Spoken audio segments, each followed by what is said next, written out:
दोस्तों आज की रिपोर्ट में इंटरनेशनल कोर्ट की खबरें हैं और रफा पर हमले की खबरें हैं और बहुत सारे इंपॉर्टेंट खबरें हैं। आप लोग वीडियो पर अंत तक बने रहे। इस दुनिया में अब इंसाफ करने वाला शायद कोई नहीं बचा है। नहीं, अब अगर इंसाफ करेगा तो वही परवरदिगार करेगा। परवरदिगार। इस दुनिया की अदालतों में, दुनिया के बादशाहों में अब इतनी हिम्मत नहीं बची है नहीं कि वो बेसहारा लोगों के साथ खड़े हो जाएं। नहीं। मजलूम लोगों को जो सताया गया है उनको इंसाफ दिला सके। किसी भी अदालत में और दुनिया के किसी भी बादशाह में अब इतनी हिम्मत मौजूद नहीं है, क्योंकि सब के सब गुलाम बने हुए हैं। थोड़ा बहुत कुछ करने की कोशिश करते भी हैं तो उनको डरा धमकाकर चुप करा दिया जाता है। एक बार फिर से मैं इंटरनेशनल क्रिमिनल कोर्ट की बात करूंगा, रफा की बात करूंगा, अमेरिका और नेतन्याहू की बात करूंगा। आपको लगातार मैं ये खबर बता रहा हूं। International criminal court arrest warrant जारी करने की बात कर रहा है। वैसे 7 महीने से सोया हुआ था, हजारों लोगों की मौत हो गई, उसके बाद इंटरनेशनल क्रिमिनल कोर्ट जाग रहा है।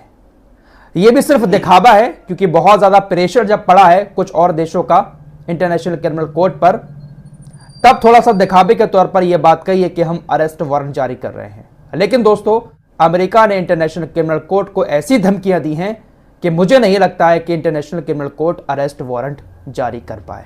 नेतन्याहू ने बाप अमेरिका को मना ही लिया और अमेरिका ने इंटरनेशनल क्रिमिनल कोर्ट को जैसे ही कल धमकियां दी कि अगर आपने अरेस्ट वारंट जारी किया तो हम आपके ऊपर ही प्रतिबंध लगा देंगे। जैसे ही अमेरिका ने कल ये धमकियां दी, नेतन्याहू का मुंह खुल गया। बाप का हाथ सर पर आ गया तो नेतन्याहू का मुंह खुल गया। रात इसने आकर एक लंबी चौड़ी स्पीच दी है।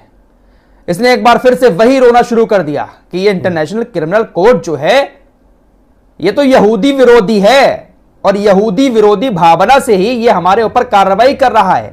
एक लोकतांत्रिक देश के ऊपर जो अपनी जिंदगी के लिए लड़ रहा है, एक जंग में है, अपने लोगों की सुरक्षा के लिए एक लोकतांत्रिक देश जंग लड़ रहा है और उसी के खिलाफ ये international criminal court arrest warrant जारी कर रहा है, कार्रवाई कर रहा है। ये यहूदी विरोधी कार्रवाई है। बेटा, इंसाफ तो वही करेगा। कितना ये अपने लोगों की सुरक्षा के लिए लड़ रहा है वो सब देख रहा है। दुनिया भले ही अंधी हो गई हो, लेकिन वो सब देख रहा है। फिरौन को तो जानता ही है ना, दूसरा फिरौन बनेगा ये। गाजा के मासूम बच्चों को, महिलाओं को तड़पा तड़पा कर मार दिया है, लेकिन जब इसके ऊपर कार्रवाई होती है तो कहता है यहूदी विरोधी कार्रवाई है। कोई इंसाफ करने वाला नहीं है। मेरे दोस्तों, दुनिया की अदालतों से, दुनिया के बादशाहों से उम्मीद छोड़ देनी चाहिए। कोई कुछ नहीं करेगा, क्योंकि दुनिया में इंसाफ करने के लिए ये जो बड़ी बड़ी अदालतें बनी हुई हैं, जब ये लोग इन्हीं को लात मार के, इन्हीं के मुंह पर तमाचा मार के इस तरह की बातें कर रहे हैं, तो फिर किससे क्या उम्मीद रखी जाए? कौन गाजा के लोगों को बचाने सामने आएगा? बाकी हुक्मरान जो है मुस्लिम, उन्होंने चूड़ियां पहन रखी हैं। इतना दम तो उनके अंदर है नहीं कि ताकत के दम पर इन लोगों को चुप करा दें। साफ कह दिया नेतन्याहू ने कि हम रफा पर हमला करेंगे, क्योंकि यही हमास का आखिरी गढ़ है। रफा पर हमला करके हमास की सारी बटालियन को खत्म करके अपने बंदूकों को छुड़ाकर वापस लाएंगे। कल शाम की स्पीच में इसने ये बातें कही हैं। साफ कह दिया है कि चाहे इंटरनेशनल क्रिमिनल कोर्ट कुछ भी कर ले, हम रुकने वाले नहीं हैं, क्योंकि वो तो यहूदी विरोधी काम करने वाला कोर्ट है। हम रफा पर हमला करके बंदूकों को छुड़ाकर वापस लाएंगे और हम तब तक हमले करते रहेंगे, तब तक इस युद्ध को जारी रखेंगे, जब तक हमें यह भरोसा नहीं हो जाता कि हमें हमास से अब कोई खतरा नहीं है। बेटा, बाप का हाथ कितना भी हो सर पर, लेकिन यह सपना सपना ही रह जाएगा। पिछले 7 महीने से ऐसी धमकी हमने हजारों बार इसके मुंह से सुनी है, लेकिन मिला क्या है? बाबा जी का ठुल्लू। और अगर रफा पर इसने हमला कर दिया तो अब ठुल्लू नहीं बल्कि पूरा ठुल्ला मिलेगा इसको। इसकी सेना की औकात पूरी दुनिया को पता चल चुकी है। 7 महीने में गाजा से एक बंदक नहीं छुड़ा पाया है और अब अपनी खुन्नस निकालने के लिए रफा पर हमले करने की बात कर रहा है। हुक्मरानों, थोड़ी सी तो आंखें खोलो। गैरत कब जागेगी इन लोगों की? क्योंकि ये जो अदालतें हैं, इनसे इंसाफ की उम्मीद छोड़ दो। International criminal court arrest warrant जारी कर भी देगा, फिर भी किसी की औकात नहीं है इंटरनेशनल क्रिमिनल कोर्ट के अधिकारी की कि इसको अरेस्ट कर ले। न जाने कौन सी ऐसी घुट्टी इन लोगों ने दुनिया भर के नेताओं को पिला दी है कि सब इनके दीवाने बने हुए हैं।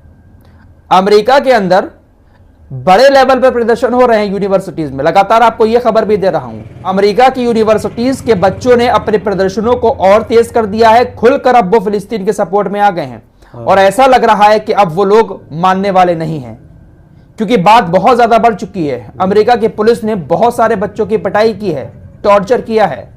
लगातार जो वीडियो सामने आ रही है उसमें देखा जा सकता है आंसू गैस के गोले तक छुड़वा दिए हैं अमेरिका की सरकार ने अपने ही देश की यूनिवर्सिटीज के बच्चों पर। तो जो इंसान इजराइल की खातिर अपने ही देश की यूनिवर्सिटीज का इस तरह से हाल कर रहा हो वो गाजा के बच्चों की क्या ही सुध लेगा। दोस्तों, अमेरिका की न्यूयॉर्क यूनिवर्सिटी में बहुत सारे छात्र फिलिस्तीन के सपोर्ट में बैठे हुए हैं, प्रदर्शन कर रहे हैं। उसी दौरान एक यहूदी लड़की अपने बैग में कुछ चूहे भरकर लाई, सफेद चूहे, और उसने उस बैग को उस जगह पर फेंक दिया जहां पर बहुत सारे फिलिस्तीन के सपोर्टर जो बच्चे हैं वो बैठे हुए थे। बैग को फेंका और वो भाग गई। बैग में से सफेद चूहे निकलकर इधर उधर भागना शुरू कर देते हैं। वहां पर मौजूद लोगों ने जब एक दो चूहों को पकड़ा तो चूहों के जिस्म पर इंजेक्शन लगा हुआ था। न जाने किस चीज का वो इंजेक्शन चूहों को लगाकर वहां पर फेंका गया। ये यहूदी इस तरह की खुराफात करते हैं। चूहों को इंजेक्शन लगाकर वहां पर छोड़ा गया। चूहे किसी ना किसी के काटते कोई ना कोई बीमारी वहां पर फैल सकती थी। तो इस तरह की खुराफातें अब यूनिवर्सिटीज में चल रही हैं। पुलिस को इन्फॉर्म किया गया, पुलिस आई, उसने चूहों को बड़ी मशक्कत के साथ पकड़ा और तुरंत उस एरिया को अपराध क्षेत्र घोषित करके वहां से लोगों को हटा दिया। बच्चे लगातार अमेरिका की पुलिस से कह रहे थे कि इतना बड़ा बैग कोई फेंक कर चला जाता है, इसमें बॉम्ब भी हो सकता था, लेकिन आप कोई कार्रवाई नहीं कर रहे हैं। आपने इस क्षेत्र को अपराध क्षेत्र घोषित कर दिया, बस कार्रवाई हो गई। पूरी तरह से अमेरिका की सरकार, अमेरिका की पुलिस इन यहूदियों की गुलाम बनी हुई है। हूतीस को लेकर एक अखबार ने खबर छापी है कि अमेरिका ने हूतीस के सामने जो प्रपोजल रखा था कि आप लाल सागर के अंदर हमलों को बंद कर देंगे तो हम आपको आतंकवादियों की लिस्ट से हटा देंगे। अखबार लिखता है कि हूतीस ने अमेरिका के इस प्रस्ताव को खारिज कर दिया है। यमन ने अमेरिका के इस प्रस्ताव को खारिज करते हुए साफ कह दिया है कि हम आपके इस प्रस्ताव को नहीं मानेंगे। हम लाल सागर में हमले तब तक जारी रखेंगे जब तक गाजा पर हमले हो रहे हैं, और अगर आपने हमारे ऊपर हवाई हमले किए तो फिर आप जवाबी कार्रवाई के लिए तैयार रहें। हम आपकी एक भी बात नहीं मानेंगे। नहीं। यमन वाले सही से इन लोगों को ठेंगा दिखा रहे हैं। हाँ। लेकिन और जो हुक्मरान है वो चूड़ी पहनकर बैठ रहा है, गुलामी में लगे हुए। फिलहाल अब इस दुनिया में मजलूमों का सहारा सिर्फ वही परवरदिगार है, और हमारे पास जो हथियार है वो सिर्फ ये एक दुआ है। दुआ के लिए हाथ उठाएं, बस यही एक मजलूमों का हथियार है। मिलते हैं एक और नए वीडियो के साथ, तब तक के लिए अपना ख्याल रखिएगा। अल्लाह हाफिज। दोस्तों, हमारी रिपोर्ट को देखने के लिए बहुत बहुत शुक्रिया। चैनल पर पहली बार आए तो फॉलो सब्सक्राइब कीजिए और साथ ही साथ शेयर भी कीजिए। मिलते हैं अगली वीडियो में, तब तक के लिए अपना ख्याल रखें। धन्यवाद।